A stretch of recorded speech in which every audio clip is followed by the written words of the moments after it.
армысыздар. Қазығыт ньюс арнасында жаңалықтар уақыты. Сіздермен мен Назерке Қайратқызы. Ардагерлер қашанда құрметке лайық жандар. Сондықтан да сұм соғыстан аман қалған ардагерлерімізді тек мерекелерде ғана емес, әрқашанда еске алып, көмек беруге дайын болуымыз керек.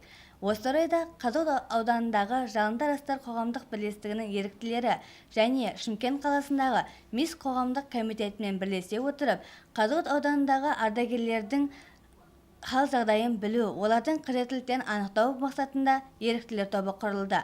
Тілшіміз Иса Ғаружан толығырақ баяндайтын болады. Тамыз айының 15 жұлдызында Қазығұрт ауданының активтіліктері Жүгерген ауыл округінде болды.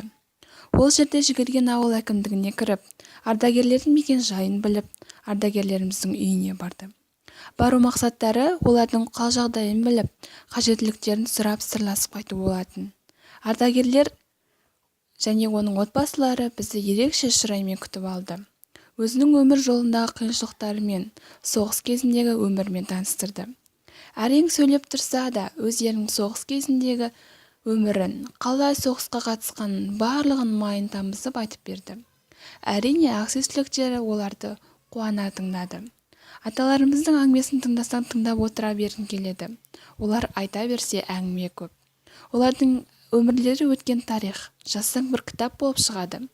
Осы ардагер аталарымыздың, аналарымыздың арқасында ашық аспан астында бейбіт өмір сүріп жүрміз. Бізге осындай тыныш күн, тыныш өмір сыйлаған ата-әжелерімізге мың алғыс.